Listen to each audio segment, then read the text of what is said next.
여러분 반갑습니다. 지난 2주 동안 잘 지내셨어요? 마치 오늘 1년 7개월 전에 이 자리에 처음 서는 것처럼 떨립니다. 여러분들 많이 보고 싶었고요. 지난 2주 동안 저는 종교개혁 500주년 기념 종교개혁제를 성지순례하고 왔습니다. 종교개혁이라고 하는 것이 저조차도 우리랑은 별로 관계없는 일이 아닌가. 유럽에서 그것도 500년 전에 일어났던 사건이니까 저희하고는 조금 거리가 있다라고 느꼈었는데, 이번에 가서 현장을 보면 느낀 것은 이게 정말 기념할 만한 일이고 정말 중요한 일이구나 하는 것이었어요. 우리가 어떤 일이 벌어졌을 때 아무리 중요한 일이라고 해도 5년, 10년, 20주년, 30주년까지는 어떻게 기억하지만 그 이상에 넘어가면 사실은 다 흐지부지 되고 말거든요. 우리나라에는 아직도 100주년을 기념하는 행사가 거의 없습니다. 그런데 과연 종교개혁은 무엇이길래 500년이 지난 지금 다시금 500주년을 기념하는 것일까? 지금 전 유럽은 축제 분위기고요. 특히나 독일은 난리도 아니에요. 그중에서 특별히 루터가 태어난 곳, 루터가 자라난 곳, 루터가 세례를 받은 곳, 루터가 사역했던 모든 곳들은 지금 다 루터슈타트, 루터의 도시라는 이름으로 다시 한번 거듭나고 있는데, 모든 도시들 하나하나가 정말 아주 기쁨과 감격을 누리고 있어요. 과연 종교개혁이 뭐길래 이렇게 교회들이 다시금 그 흥분하고 감격하고 있는가 하는 것이죠. 보통 성지순례라고 하면 세 가지 코스를 이야기합니다. 첫 번째 코스는 출애굽의 여정을 따라가는 것이죠. 그래서 이집트에 출발해서 시내산을 거쳐서 광야를 지나서 요르단을 지나 이스라엘로 들어가는 코스가, 중동 코스가 하나 있고요. 또 하나는 사도 바울의 전도 여행을 따라가는 거예요. 터키 출발해서 그리스를 지나서 로마로 들어가는 코스고, 세 번째 코스가 이번에 제가 다녀온 코스인데, 마틴 루터라고 하는 독일의 한 사제가 일으켰던 종교개혁의 불씨, 그것이 과연 어떻게 온 세계를 휩쓸게 되었는가를 돌아보게 되는, 주로 독일과, 그리고 존 칼빈이라고 하는 사람, 프랑스 사람인데 제네바에서 활동을 했고요. 스위스 그 지역을 돌아보는 일이었어요. 과연 500년 전 사건이 우리에게 주는 감격과 그 충격은 무엇일지 저는 굉장히 궁금해하면서 이번에 이 종교개혁지를 돌아보게 되었습니다. 여러분, 실은 종교개혁이라고 하는 것은 한순간에 일어난 사건이 아닙니다. 본래 기독교는요, 유대교의 한 종파였어요. 유대인들이 믿는 하나님, 유일신 여호와 하나님. 그런데 그분은 유일신이기 때문에 하나님 외에는 신이 없어요. 그런데 누가 나타났어요? 자기가 하나님의 아들이라고 주장하는 분이 나타났어요. 바로 예수님이셨죠. 근데 유대인들의 작은 그릇으로는 예수님을 담아낼 수가 없는 거예요. 우리는 유일신 하나님을 믿는데, 여호와 하나님을 믿는데 그 아들이 어디 있어요? 그분과 동격인 사람이 있을 수 없잖아요. 그래서 성육신하신 우리의 구세주로 오신 예수님을 유대인들은 도저히 이해할 수가 없는 거예요. 그래서 우리가 잘 아는 사도 바울도 예수님을 만나기 전에 그는 열심히 있는 바리새인으로서 예수 믿는 사람들을 잡으러 다녔어요. 그들은 이교도다, 잡아서 죽여야 된다. 그래서 오히려 다메섹으로 그들을 잡으러 가던 와중에 부활하신 주님을 만나고 그는 눈이 멀게 되죠. 이전까지 내가 알던 것은 헛것이구나. 나는 눈뜬 장님이었구나.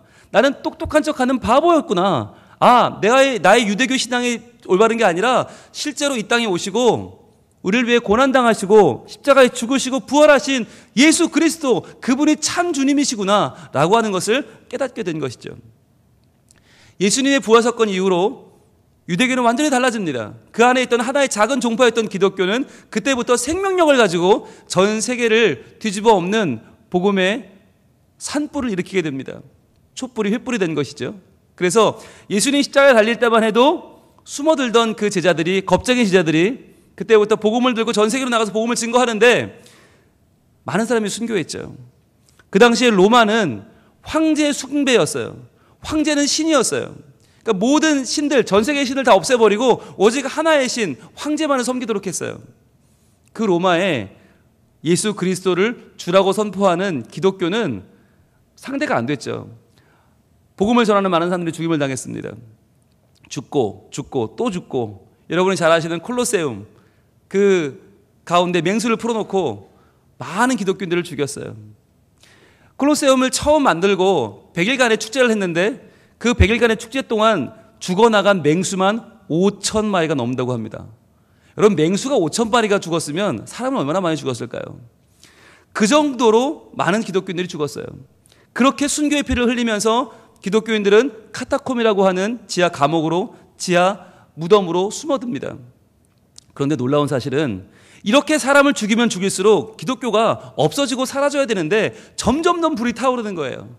순교자가 생기면 생길수록 베드로가 죽고 바울이 죽고 야고보가 죽고 모든 사도들이 다 죽음을 당하는데 점점 이 믿음이 더 불타오르는 거예요.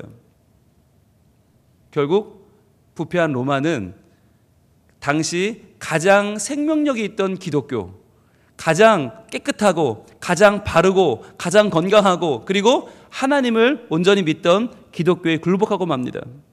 그래서 로마는 기독교를 국교로 삼아요. 그리고는 전 세계 곳곳에 있던 황제 숭배 터를 다 없애고 그 자리에 교회를 세웁니다.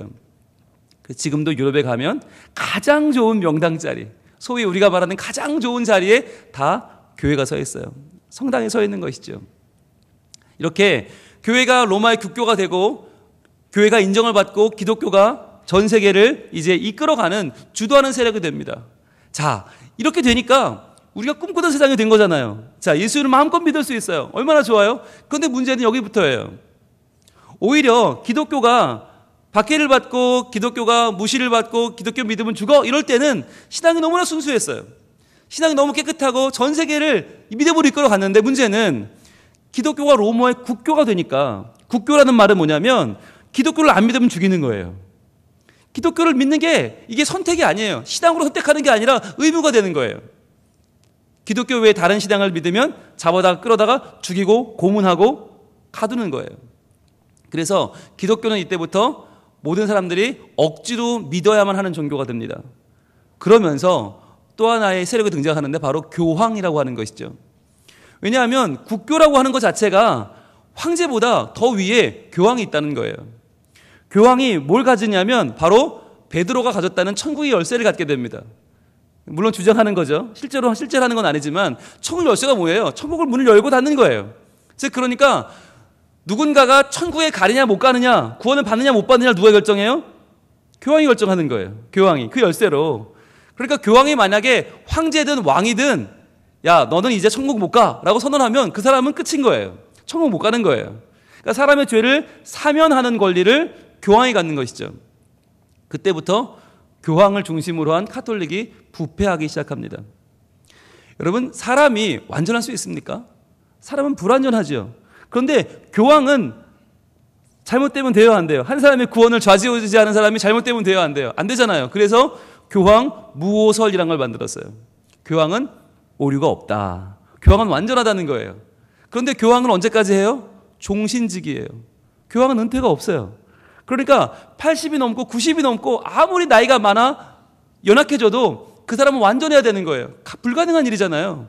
그러다 보니까 교황이 나이가 들고 조금씩 연약해지면서 교회가 약해지고 교회가 분열되기 시작합니다. 그걸 막기 위해서 성직을 매매하게 되고요. 돈을 주고 주교가 되고 추기경이 된 사람들의 수준이 어떻겠어요? 점점점 교회는 믿음이 수준이 땅에 떨어지게 되는 것이죠. 게다가 그 당시에는 예배를 어떻게 드렸냐면 라틴어로 된 성경으로 예배를 드렸어요. 라틴어 성경 외에는 교회에서 성경을 읽지 못하게 했어요. 그런데 라틴어는 일반 사람들이 쓰는 언어가 아니에요. 이미 옛날에 사라진 언어예요. 그러다 보니까 누구만 이 성경을 읽느냐? 사제만 읽어요. 사제 외에는 성경을 읽을 수가 없어요. 그래서 여러분 천주교회 가시면 스테인드 글래스를 이렇게 만들어 놨잖아요. 왜 그러냐? 조각이 많고 그림이 많아요. 왜 그러냐? 성경을 못 읽으니까 대신에 성경의 이야기를 조각으로 만들어 놓고 그림으로 만들어 놓은 거예요. 그걸 통해서 이제 알라는 거죠. 그런데 성경 자체가 배제되다 보니까 어떻게 되냐면 그것을 참고 자료로 쓰는 게 아니라 그것을 숭배하게 됐어요. 성상은 성물이 되고 그 조각에 대해 절하게 되고 점점 신앙은 하나님을 향한 신앙이 아니라 말씀을 바로 아는 신앙이 아니라 성상과 성물을 숭배하는 신앙이 되었다고 하는 것이죠. 점점 우민화된 것이에요. 자, 그렇게 신앙이 점점 악화되고 점점 어둠에 빠지게 될 때 하나님은 신앙이 깨어있는 사람들을 하나하나 일으키기 시작합니다. 그래서 영국에서는 존 위클리프라는 사람이 무려 700년 전에 믿음은 교황을 통해 생기는 것이 아니라 하나님의 말씀으로부터 생긴다. 구원은 교황이 주는 것이 아니라 예수 그리스도 그분을 믿는 참 믿음이 생긴다라는 주장을 했어요. 지금으로 보면 얼마나 당연한 일이에요. 그런데 그 당시 너무나 충격적인 일이었던 거예요. 어디 감히 교황의 권위를 건드려? 어디 감히 성경을 이야기해? 그때는요, 교황 무호설이니까 성경도 교황보다 중요하지 않았어요. 교황이 성경을 어떻게 해석하느냐가 더 중요한 거예요. 그러니까 교황님 입술만 바라보고 살았어요. 그렇던 사람들에게 아니 성경을 더 봐야 된다. 하나님 말씀을 봐야 된다. 성경 안에 진리가 있다고 외치는 존 위클리프는 이단으로 정죄를 받습니다. 그리고 그 영향으로 지금으로부터 600년 전에 체코는 얀 후스라는 사람이 나타나요. 그 사람도 역시 마찬가지로 성경을 더 중요하다. 교황보다 성경이 우선이다 말하면서 그 사람도 체코어로 성경을 번역합니다. 일반 사람들이 성경을 읽게 만든 것이죠. 그러나 그는 그 죄로 화형 나오고 맙니다. 자, 이렇게 700년 전에도 600년 전에도 있었던 이 종교개혁의 시도들은 다 불발로 끝나고 말았어요. 교황의 세력이 너무나 세기 때문에 아무리 바른 신앙을 외쳐도 다 찻잔의 태풍으로 끝나고 말았던 것이죠. 그런데 중요한 건 바로 500년 전에 지금으로부터 500년 전에 종교개혁의 시초가 되는 사건이 벌어집니다. 그것이 바로 마틴 루터죠. 마틴 루터라는 사람이 그 사제인데 사제가 비텐베르그 성문의 그 나무 벽에 95개조 반박문을 못을 받게 됩니다. 한번 보여주시겠어요? 이 그림이 유명한 그림인데 저 비텐베르그 성에 있는 저 성문은 그 당시 대학의 게시판으로 썼던 문이에요. 그러니까 누구든지 대자보를 붙일 수 있어요. 대학 대자보로 지금 한 사제가 대학 교수가 저기에 저 반박문을 붙이는 거예요. 저 반박문의 95개조의 내용은 거의 다 뭐에 대한 내용이냐면 바로 면죄부에 대한 내용입니다.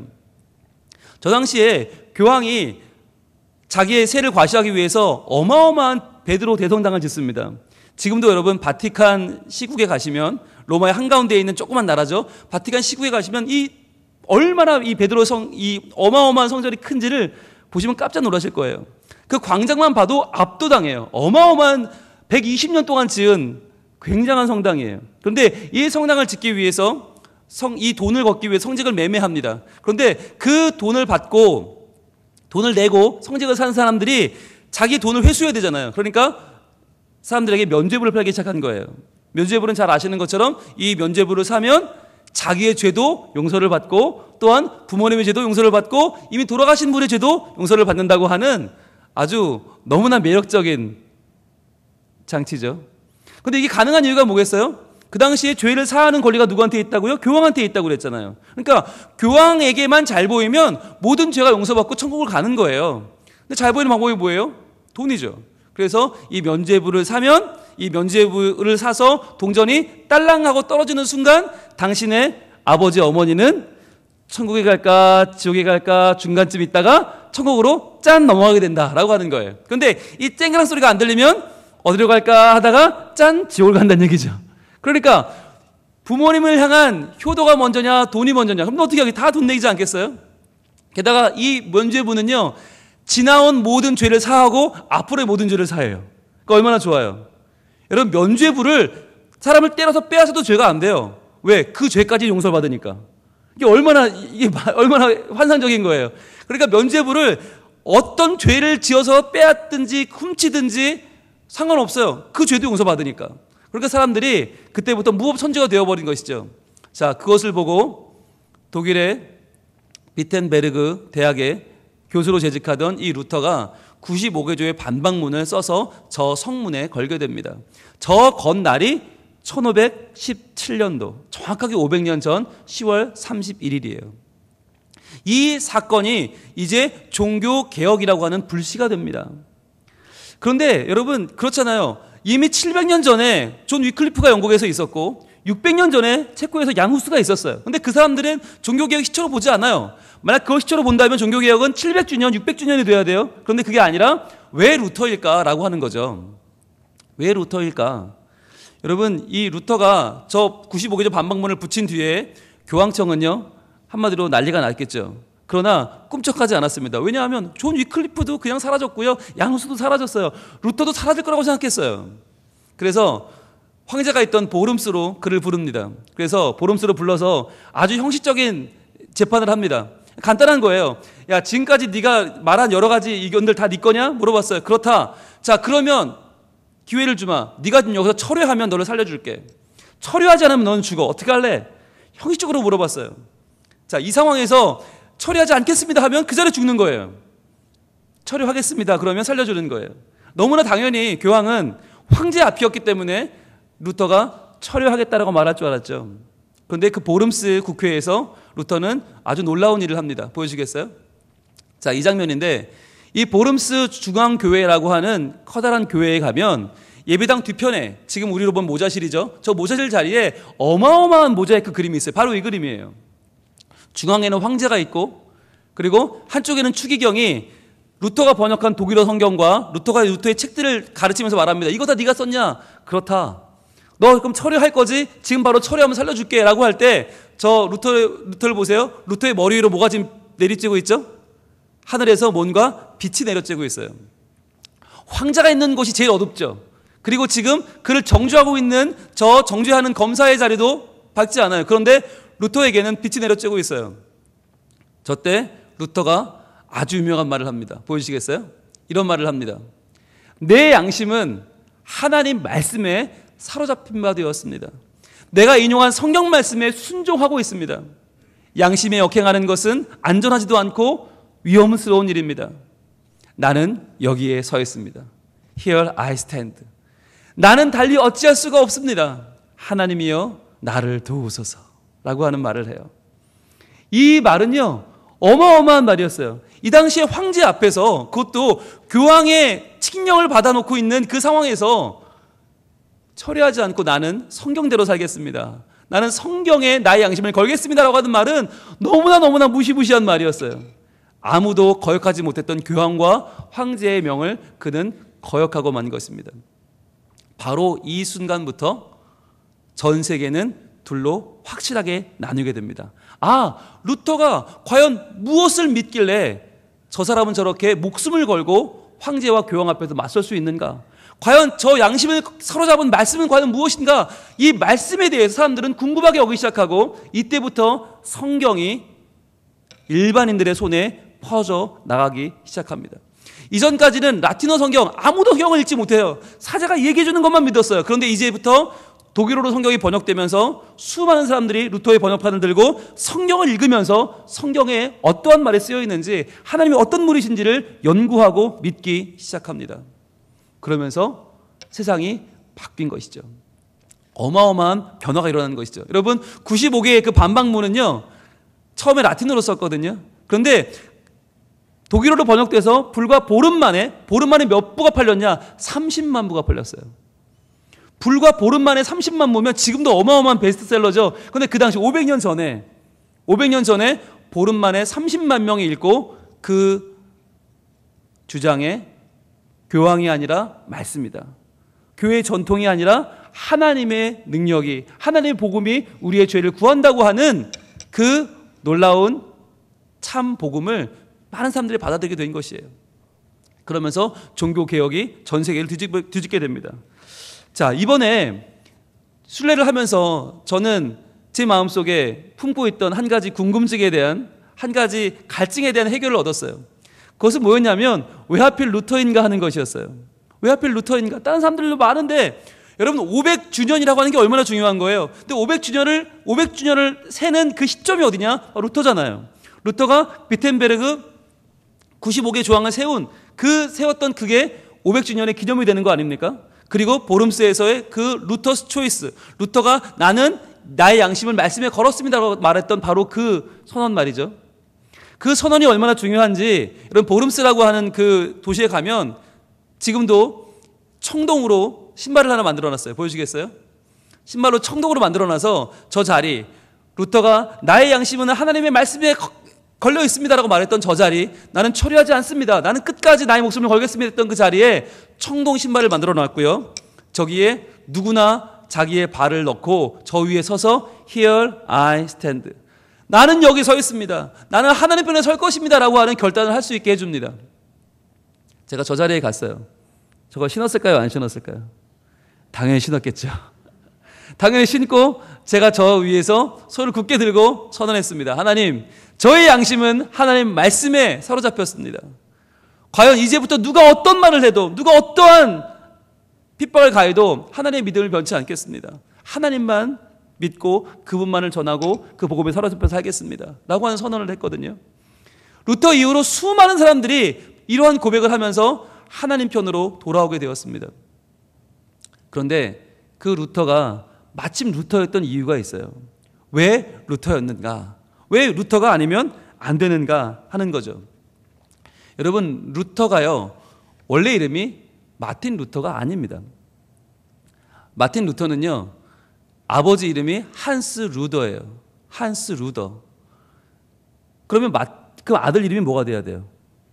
마틴 루더가 맞잖아요. 그죠? 한번 보여주시겠어요? 루더. 루더라고 하는 말은요, 독일어인데, 루더라고 하는 독일어는 뭐냐면, 부도덕한 사람, 경박한 사람, 파렴치한 사람, 방탕한 사람이라는 뜻이에요. 그러니까 이 루더라는 성을 귀족이 쓸까요? 천민이 쓸까요? 천민이에요. 농민이에요. 농사 짓던 천민 가문이에요. 루터는 그 외에 다른 종교개혁자들처럼 아주 유명한 가문 사람이 아니에요. 귀족도 아니에요. 왕족은 더더욱 아니에요. 아주 못 살고 신분이 낮은 사람이에요. 루터가 태어난 아이슬레벤이라고 하는 도시를 이번에 가봤는데 얼마나 작은 도시인지 고속도로도 없어요. 그래서 국도를 한참 가야 돼요. 정말 시골 중에 시골이에요. 아주 정말 우리말로 하면 깡시골이에요. 그런 데서 태어났고 아주 작은 마을, 그것도 이름 없는 성도, 정말 얼마나 안 좋은 성인지 루더라고 하는 이 성을 가진 마틴 루더는 한스 루더의 아들로 태어났습니다. 그런데 그 루더가요, 이 95개조 반박문을 붙이는 바로 그날부터 황제에게 자기의 편지를 써서 보내는 바로 그 순간부터 성을 바꿉니다. 이름도 아니라 성을 바꿔요. 뭐라고 바꿨냐? 루터로 바꿔요. 보여주시겠어요? 루터란 말은 엘류테우스라고 하는 헬라어에서 가져온 말이에요. 엘류테우스는 뭐냐? 자유자입니다. 진리를 알지니 진리가 너희를 자유케 하리라. 진리로 인하여 자유케 된 사람, 엘류테우스라는 말에서 가운데 글자를 따와요. 루터라는 말을 따와요. 그래서 자기의 이름의 D를 TH로 바꾸고 루터, 성을 바꾸는 거예요. 이제부터 나는 새롭게 되었습니다. 여러분, 루더라고 하는 이름이 얼마나 안 좋은 이름인지, 죽은 동물이라는 뜻이 있어요. 그러니까 사냥을 할 때, 사냥감을 모을 때 쓰는 죽은 동물, 또는 동물원에 던져주는, 먹이로 주는 죽은 동물이에요. 아무것도 아닌 가치, 무가치한 사람. 루더는 하나님 앞에 자기의 믿음을 선언하고 하나님께만 자기의 구원이 있음을 선포하는 바로 그 순간부터 이제는 루더, 방탕하고 파렴치한 사람, 죽은 동물 같은 내가 이제는 루터, 자유한 사람으로 바뀌게 되었다고 선포한 것입니다.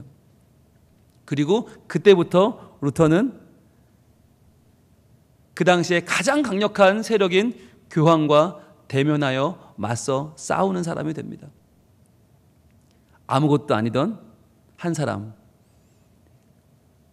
신분이 낮고 누구도 주목하지 않았던 한 사람, 아이슬레벤이라고 하는 아주 시골에 묻혀 살던 한 농민의 아들, 부도덕하고 경박하고 파렴치하고 방탕한 사람이라는 뜻을 가졌던 루더를 하나님은 들어 사용하셔서 그를 통해 이 세상의 모든 사람들에게 자유를 허락하시는 자유자 루터를 삼으신 것입니다. 이것이 하나님이 하신 일이에요. 오늘 우리 본문을 볼까요? 오늘 우리 본문 시편 23편 4절은 이렇게 말씀하십니다. 같이 읽겠습니다. 내가 사망의 음침한 골짜기로 다닐지라도 해를 두려워하지 않을 것은 주께서 나와 함께 하심이라. 주의 지팡이와 막대기가 나를 안위하시나이다. 아멘. 우리가 사망의 음침한 골짜기를 다닐 때, 그때는 언제입니까? 바로 교회가 교회답지 못할 때, 예배가 예배답지 못할 때, 하나님을 믿으려고 하지만 그 믿으려는 시도가 무너지고 말 때, 바로 중세시대 교회가 암흑기를 거치던 바로 그때를 말합니다. 그런데 그럴 때라도 해를 두려워하지 않을 것은 무슨 이유입니까? 주님께서 우리와 함께 하시기 때문이죠. 주님은 친히 우리의 목자가 되셔서 주님의 지팡이와 막대기로 우리를 안위해 주십니다. 그런데 이 지팡이와 막대기는요, 대단하거나 훌륭한 물건이 아니라고 했어요. 왕의 지휘봉도 아니고요, 이건 대단한 능력 있는 검이나 칼도 아니고요, 이건 거룩한 휘장도 아니에요. 그냥 나무떼기에 불과해요. 그런데 하나님은 이 나무떼기에 불과한 나무 지팡이, 그리고 그 막대기를 사용하셔서 우리를 안위해 주신다. 우리의 신앙을 바로잡아 주시고 우리의 신앙이 비뚤어졌을 때 다시 한번 종교 개혁을 통해서 우리의 신앙을 바르게, 예배가 예배되게, 신앙이 신앙되게 하시는 것이 바로 하나님이 하신 일입니다. 마치 죽은 동물처럼 의미 없고 쓸모없던 루더를 사용하셔서 온전한 자유를 선포하는 자유자 루터를 삼으신 바로 그 하나님이에요. 저는 이러한 일이 우리 성민 가족들에게도 그대로 일어날 줄로 믿습니다. 여러분, 우리를 한번 돌아보십시오. 우리가 뭐 잘할 게 있습니까? 우리가 뭐 대단한 게 있습니까? 사람들이 우리를 주목할 만한 것이 아무도 없어요. 그러나 그럼에도 불구하고 때로는 이렇게 연약한 내가 하나님의 백성이 되었잖아요. 나는 하나님의 백성이 되었어요. 주님이 나를 사랑하셔서 나를 위해 이 땅에 예수 그리스도를 보내주시고 예수님을 믿기만 하면 나는 하나님의 백성이 되는 놀라운 권세를 주셨습니다. 그뿐은 아니라 이제 우리는 누구를 통해서가 아니라 하나님의 말씀을 직접 읽고 하나님의 말씀으로 하나님을 알게 되는 하나님의 제자가 되었습니다. 이제 우리는 하나님의 은총을 직접 받을 수 있게 되었어요. 게다가 그렇게 알게 된 하나님의 말씀을 통해서 어떻게 해요? 세상의 잘못된 권력과 싸울 수 있고요, 내 안에 잘못된 그 모든 잘못된 연약함들을 맞서 싸우는, 대면할 수 있는 용기가 생겼습니다. 그래서 우리는 하나님의 백성이 되고 하나님의 제자가 되고 하나님의 용사가 된 것입니다. 한번 따라해 볼까요? 보여주시겠어요? 자, 외칩니다. 우리는 하나님의 백성입니다. 그리고 우리는 하나님의 제자입니다. 그리고 우리는 하나님의 용사입니다. 그렇습니다. 여러분 기억하십시오. 우리의 신분은 하나님 안에서 온전히 회복되었습니다. 하나님은 연약한 우리를 높이 드셔서 그분의 백성을 삼으시고 그분의 제자를 삼으시고 그분의 용사를 삼으십니다. 이름 없던 우리를, 루더와 같은 우리를 루터로 바꿔주시는 하나님. 종교개혁 500주년을 맞이하면서 이제 우리 안에 새로운 용기와 새로운 희망을 주시는 그분을 붙들 수 있기를 원합니다. 약한 날을 강하게 하시고 가난한 날 부하게 하시고 눈먼 날 볼 수 있게 하시는 바로 그 하나님. 죽임당하신 어린 양, 나를 위해 이 땅에 오시고 고난당하고 죽으신 그분이 우리를 새롭게 하십니다. 나를 강하게 하시는 분, 나를 높이 들어주시는 분, 연약한 나를 자유자 삼으시는 그 하나님을 찬양하며 매일매일 새로워지는 마음으로, 매일매일 새로운 종교개혁의 삶으로 나를 새롭게 주님께 드리는 우리가 되기를 하나님 원하고 계십니다. 약한 나로 강하게, 가난한 날 구하게, 눈먼 날 볼 수 있게 주 내게 행하시네. 다시 한번 약한 나로, 약한 나로 우리 하나님이 하십니다. 가난한 날 구하게, 눈먼 날 볼 수 있게 주 내게 다시 한번 볼까요? 약한 나로, 약한 나로 하나님이 우리에게 놀라운 능력을 행하십니다. 우리 새롭게 하십니다. 눈먼 날 볼 수 하나님이 행하십니다. 주 내게 행하시네. 오산나 오산나, 죽임 당한 어린 양. 오산나 오산나, 예수 다시 사시네. 다시 한번 약한 나로, 약한 나로 강하게, 가난한 날 구하게, 눈먼 날 볼 수 있게 주 내게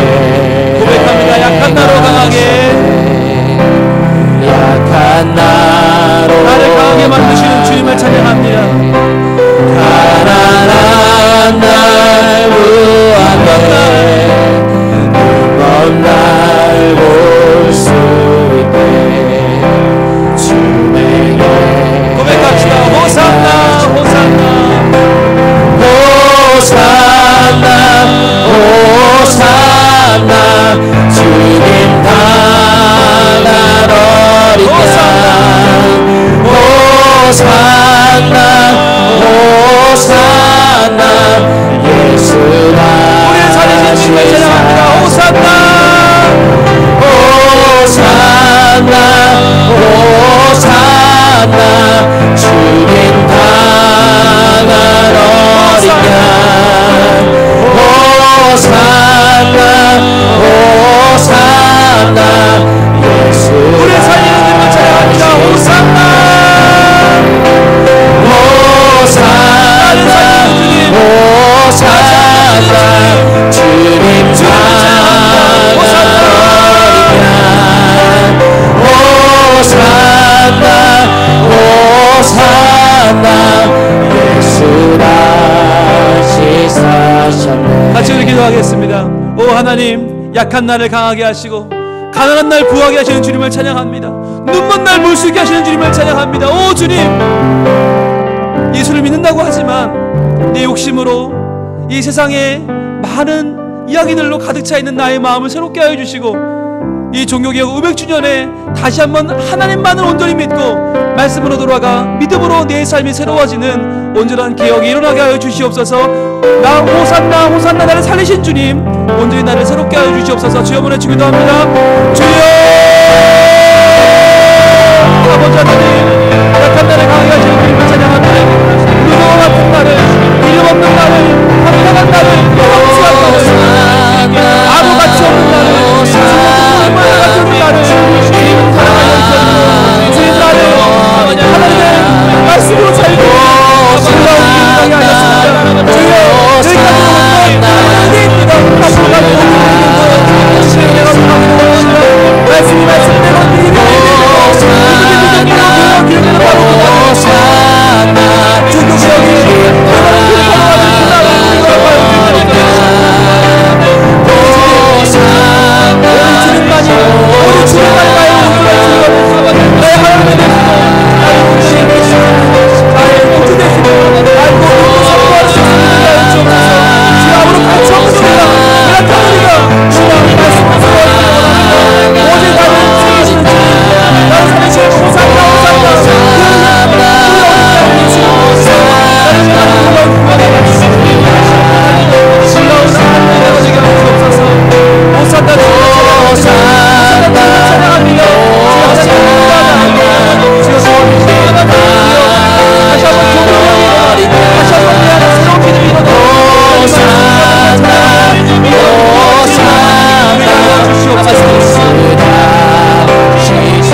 하나님, 약한 나를 강하게 하시며 가난한 나를 부하게 하시며 눈먼 나를 볼 수 있게 하시는 주님을 찬양합니다.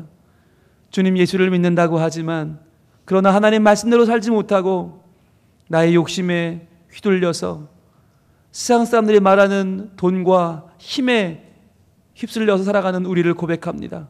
주님, 다른 무엇도 아니고 말씀으로 돌아가 오직 믿음으로, 오직 은혜로, 오직 예수 그리스도를 믿고 주님 온전한 신앙인으로 새로워지는 저희가 되게 하여 주시옵소서. 그리하여 500년이 지나도 편치 않는 종교개혁의 아름다운 그 횃불이 우리 마음에 옮겨붙어 다시 한번 이 개혁의 사람이 되고 하나님을 온전히 믿고 따르는 우리가 되어서 하나님을 기쁘시게 하고 이웃과 행복을 나누는 온전한 믿음의 사람으로 살게 하여 주시옵소서.